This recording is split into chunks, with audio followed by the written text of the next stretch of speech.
I want to welcome you to our fifth study through Isaiah chapter 40. And as we begin, you probably don't need a reminder of this, but I want to point out the fact that our world today is crazy. There are so many things going on, and we look around the world and we wonder, what is God doing? There's a list online of different things that have gone on, even in the first half of this year. Here's a few. We saw Australian wildfires destroy millions of acres of land over in Australia. We saw the death of Qasem Soleimani, whom Trump took out, and tensions rise between the United States and Iran. We've seen the president's impeachment trial. We saw Kobe Bryant's death. We saw Britain withdraw from the European Union. We've seen confusion in different elections, especially with the Iowa caucuses and the Democratic polling that took place there. Then, of course, coronavirus came, and we all know what's been going on with coronavirus. We've also seen Kim Jong-un in North Korea supposedly went missing for a while, and there's still confusion surrounding that. And then recently, we've seen the deaths of Ahmaud Arbery, of George Floyd, and the race riots that are going on in our country. And that's only the first half of this year. We live in a world that seems to be out of control, chaotic, and almost without design. And often during these times, we can believe that there is no order, no control, no design, and we wonder what God is doing. We ask God, what exactly are you doing in the midst of these times where you seem not to be working and you don't seem to be in control? Well, in Israel's day, they probably had similar questions. There was rampant sin in the nation, and they weren't following the Lord as they should. They questioned, why are the Assyrians attacking us? And will we really be going to Babylon because of the invasion? And so as we turn to Isaiah chapter 40, what we see is the prophet Isaiah reminding God's people of his dominion, that God has complete dominion and complete rule over all things. And a common theme we've been seeing throughout this chapter is God's control. Last week we looked at God's majesty, and that we are to wait on God by looking to his majesty. What Isaiah does in this chapter is he reminds us of the dominion of our God, and we are to wait on God by looking to his dominion. And there's three aspects of God's dominion that we see in these verses. If you look first with me at verses 18 through 20, we see that God's dominion far surpasses empty idols. Look at verse 18 of Isaiah chapter 40. To whom then will ye liken God, or what likeness will ye compare unto him? The workman melteth a graven image, and the goldsmith spreadeth it over with gold, and casteth silver chains. He that is so impoverished that he hath no oblation chooseth a tree that will not rot. He seeketh unto him a cunning workman to prepare a graven image that shall not be moved. And last week, after looking at God's majesty, his wisdom, his strength over the nations, Isaiah then asks, who will you liken God? Who will you compare to God? Now we know that man is made in the image and the likeness of God, but the word likeness here is a little bit different than in Genesis. In Genesis, we are made in God's image and after his likeness, in the fact that we represent God and we share some of his makeup. But here, Isaiah the prophet is asking, can God really be compared to anyone? Is anyone equal to God? Isaiah here parallels Psalm 89:6, which says, who in the skies can be compared to the Lord? Who among the heavenly beings is like the Lord? And what's the point? God is not like anything we can make, we can create, or imagine. He is far above all things, and we can't compare him to idols. What Isaiah does here is he contrasts. He contrasts a beautiful idol and a rich person's idol made with silver and gold, and a poor person's idol made with wood that might not perish. And the point is that idols are nothing to be compared with God. In fact, in Isaiah 44, God says the builder of an idol has no sense. In fact, he takes a piece of wood and half of it he burns in the fire to keep himself warm, and then the other half he makes into an idol to worship and to bow down to. And God says idolatry makes no sense. What Isaiah 44 also does, he says, in contrast to idols, I have chosen you to be my people, And he says to Israel, "You are my chosen people."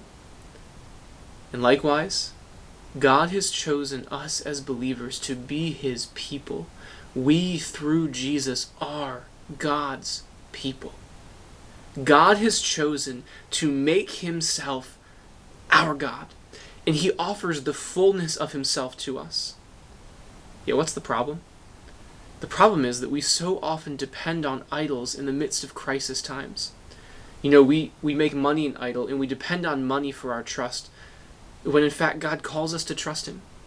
Or we turn to entertainment for comfort when we're troubled. Or we idolize people and desire to get our identity from those things. So here's a question. Why do we turn to idols for help? Well, idols might make us feel comfortable. Maybe they are easy to please. But ultimately, we turn to idols because we do not believe God is able to satisfy us or to be enough for us, or we don't want to serve God, and so we create these replacements. But I want to beg you, as Isaiah begs and pleads with the people of Israel, don't turn to idols for help. Only your God provides the contentment and the comfort and the satisfaction and the security and the guidance and the forgiveness and peace that you need. And only by submitting yourself to him and serving him do those things come. So next time you face another argument with a loved one, don't turn the television on to drown out your problems. Don't go to the snacks to make yourself feel better. Don't do the hobbies to keep yourself occupied. But go and trust your God to bring reconciliation and peace, or for any circumstances, for a financial crisis, for a tough situation at work, a major life injury. Turn to your God rather than idols, because God has dominion over all empty idols. So first, we must wait on God by looking to his dominion, and he has dominion over all empty and worthless idols. But second, Isaiah 40 reminds us that God's dominion extends over all mankind. Look at verse 21. Isaiah says, "Have ye not known? Have ye not heard? Hath it not been told you from the beginning? Have ye not understood from the foundations of the earth? It is he that sitteth upon the circle of the earth, and the inhabitants thereof are as grasshoppers, that stretcheth out the heavens as a curtain, and spreadeth them out as a tent to dwell in. That bringeth the princes to nothing. He maketh the judge of the earth as vanity. Yea, they shall not be planted. Yea, they shall not be sown. Yea, their stock shall not take root in the earth. And he shall also blow upon them, and they shall wither. And the whirlwind shall take them away as stubble." And what Isaiah does in these verses is he comes up to us and he questions us. He says, don't you know? Don't you understand? And he calls us to understand certain things about God. He says, you should have known certain things about God. He says, God is far above idols. And the way that his argument works is like this. Idols are only part of the creation. They're made out of wood or stone or gold or whatever material you want. God then is over all creation, specifically mankind, and specifically the rulers of mankind. So if his dominion is over the pinnacle of creation, which would be the rulers of mankind, how much more is he over false idols? And what he does in verses 22 through 24 is he shows how God is over all mankind, and specifically the rulers. He says all people are small like grasshoppers, and he says that we should know certain things about God. We should know that God sitteth above the earth, that God providentially and sovereignly works all things for his glory. We should know that God stretched out the heavens, that God is the creator over all things, and he made the earth and he made all of creation as man's dwelling. And then finally, in verse 23, we should know that even the leaders and the rulers are under God's control. It says that he makes the mighty princes fall down. He says that they're like emptiness, that they're like nothing. And in fact, Daniel 2:21 says this, "He changeth the times and the seasons. He removeth kings and setteth up kings. He giveth wisdom unto the wise and knowledge to them that know understanding." God is the one who sets up and takes down rulers. And in verse 24 of Isaiah chapter 40, he compares rulers to trees that are just loosely planted. In fact, God is the one that plants these rulers, And God is the one that uproots the rulers when its time comes. So, what should we have known about God all along? Well, we should know that God is sovereign over the affairs of all men. We should know that God designed all of creation to be His dominion. And we should have known that God is the one who orders all rulers in all places at all times. But it's easy to forget this, right? You know, it's easy to forget that God is in control when we see chaos.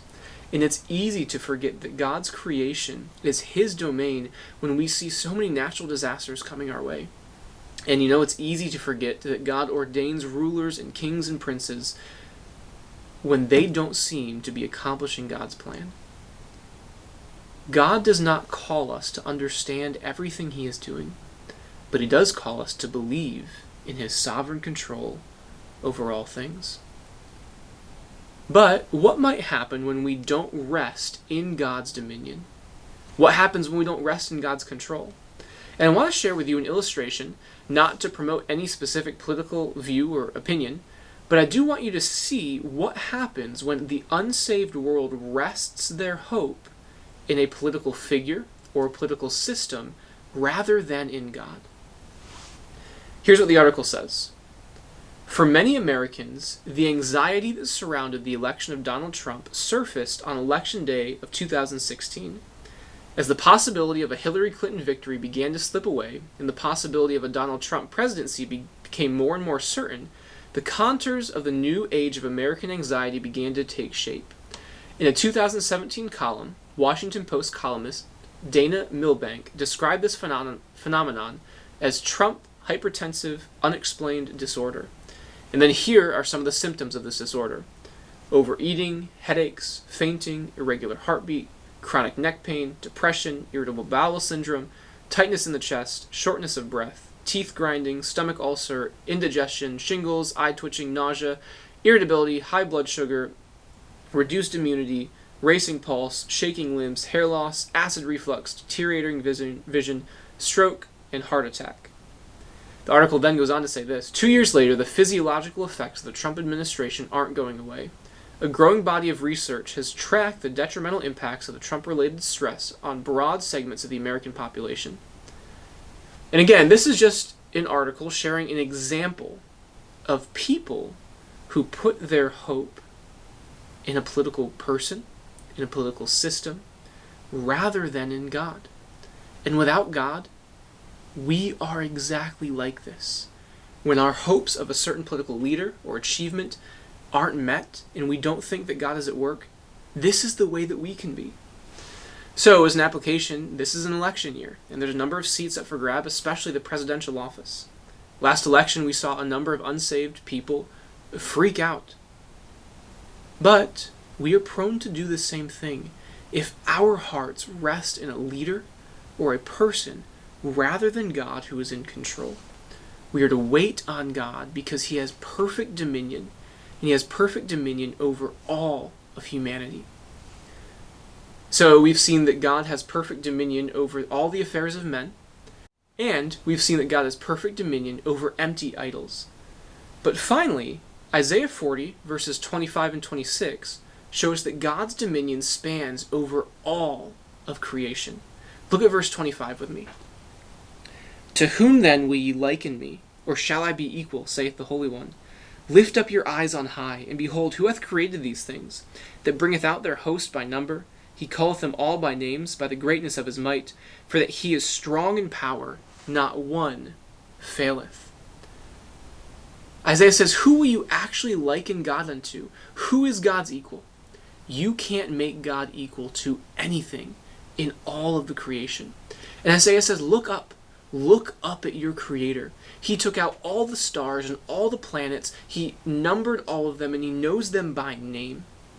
Not one of them is missing. Our God is extremely powerful. Why then do you or do I think that God doesn't hear or that God doesn't care? And this is exactly the application that Isaiah draws. We talked about this last week. We're going to talk about it for a minute today, and we're going to touch on it more next week. But Isaiah 40 verse 27 then says, Why sayest thou, O Jacob, and speakest, O Israel, my way is hid from the Lord, and my judgment is passed over from my God. Isaiah says, if God is so big, why do you think that God doesn't care? And Israel said to God, even though that you're the God of all things, you don't care about me. Unfortunately, even as believers, we do the same thing. We say, Jesus, I know you died on the cross for me, and I know you purchased me, but you don't care about my needs. We say, God, even though you sent your Son to die for me, even though you let your Son bear all the wrath that I deserve, you don't care about my needs. And we say and we think this same thing. And if God has dominion over all things and has bought you with his blood, will he not much more provide for you and take care of you? Paul says in Romans 8, if he spared not his own Son for us, how much more will he freely give us all things? If God is for us, who can then be against us? The God who has dominion over all things loves you and cares for you and has dominion over all the world and all creation and over your life. So God's sovereign dominion over all things allows us to wait on God. In the midst of this crazy world, God is in control over empty idols. He has dominion far above all humans and all rulers. And he understands our needs because he cares for all of creation, and specifically, he died for us as believers. We must wait on our God by looking to his dominion. As I've done in the past, I do want to provide a few passages for further study. I touched on both of these passages in our time together. The first one is Isaiah chapter 44. This talks about the fact that idols are nothing and that God has chosen his people to be their God. The second verse is Romans 8:31 through 39, which talks about God being for us. Next, I do want to offer 3 different questions for you to consider. First, what circumstances in the world right now are most concerning to you? It helps when looking at a text like this to look at what you are dealing with, because then you can better apply it to yourself. Second, what idols do you turn to in overwhelming circumstances? What are your idols? I listed a few in the lesson. Some turn to food, some turn to entertainment, some turn to people, some turn to hobbies. What idols do you occupy yourself with as a God replacement? I'd encourage you to think through those and then confess them to the Lord and begin a process of repentance. And then finally, how does thinking about God's love for us in the gospel help us face troubling times? In other words, when we dwell on the gospel and God's love for us, how does that help us in the midst of the struggles that we are facing? I'm glad you joined me again today for our series in Isaiah chapter 40. Next week will be the conclusion to our study, and I'll see you again next Tuesday.